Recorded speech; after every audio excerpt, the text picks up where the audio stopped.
Are we going to see a situation at tight end unlike what we've seen in the past? Because we know that you got 11 guys on the field, and most of those receiver spots are going to be filled up by receivers. You want the best wide receiver room in the nation to supplant those, to supply those spots out there, unless you're in a short yardage situation. So two tight ends, I got to think, is out the door. And Max Klare appears to be like definitely the best player at the position, where in the past we've seen more options at tight end in regards to, not that they don't have them this year, but that he appears to be a guy that you would want on the field basically all the time when it means something. Well, and Ohio State played 5 tight ends in the national championship game last year, so like that gives you some. And 3 of them played over 10 Really? snaps. Yeah, so this is a deep group, and they lose G. Scott, they lose Patrick Gerd, but they're gonna play a bunch of guys this year. And Will Kazmarek, Keenan Bailey's called him the best blocking tight end in the country. Everybody knows how everybody feels about Max Klare. So those 2 guys are going to be playing together a lot in 12 personnel, I think, because they like what that gives them with the defending with the run, giving them more bulk, but then also Max Klare as basically the slot receiver in that 12 personnel gives them some things too when he's matched up with linebackers and guys like that. So I think it's Ohio State. They're always going to want to run the ball, and they're going to do that with a lot of 12 personnel, which is where now you're going to take off Brandon Ennis or Bryson Rogers out of the slot, and it doesn't necessarily have to be one of those 2 guys, but because we did see, I saw, Brandon Ennis has played outside quite a bit this spring as well, as he's trying to make sure he's not taken off the field in 12 personnel when he's not just substituted for a tight end.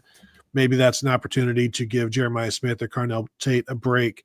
But I do think they're going to play those 2 guys a lot. And Jelani Thurman and Bennett Christian came on last year and supplanted Jelani Thurman. So and Nate Roberts, the true freshman, you saw him in the spring game. I think he caught like 4 passes or so. He's probably the future of the position, but they don't need him this year. But I keep saying, this is perhaps the deepest group in the country. Any one position group, Ohio State's tight ends, deep and talented. And they've got 2 guys that can work really, really well together in that 12 personnel, the one back, 2 tight ends, with Max Klare as the receiver of that, and Will Kazmarek is the blocker of that. Not unlike like a Luke Farrell, Jeremy Ruckert back in the day.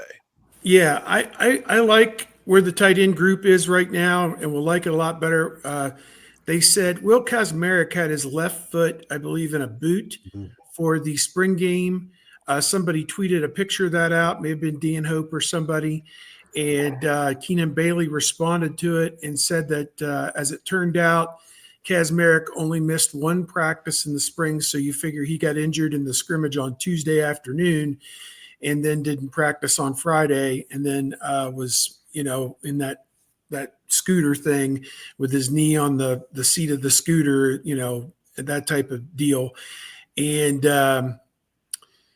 after the game, Ryan Day said he will not miss the summer program, which starts early June, obviously. So he'll get whatever it is taken care of here, shortly, however they treat it. And if it's a foot or ankle, whatever it might be, and he'll be available for the summer program. He's the blocking tight end, obviously. Did have a few catches last year. Max Klare, you look at him, there's not a lot of him there. I mean, he doesn't cast the shadow like a lot of Ohio State tight ends have here over the years, but he's a tremendous receiving tight end. Led Purdue in receptions last year, I think right around 50 catches, something like that. And he'll have maybe 40, I don't know, as just a guess, maybe more, because teams are going to lock on to Jeremiah Smith and Carnell Tate, and in some situations determine that those guys will not beat us, and he should be running free wide open every game, all game long, if teams are going to be doing that, because he is a definite mismatch.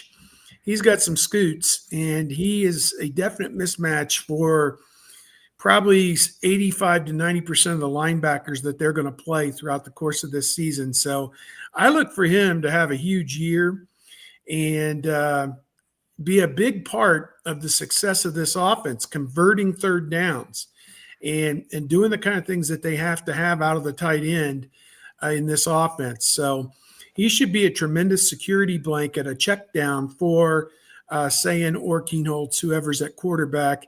And to me, this is the best of both worlds. He may have more catches at tight end this year than anybody they've had at that position going back a ways.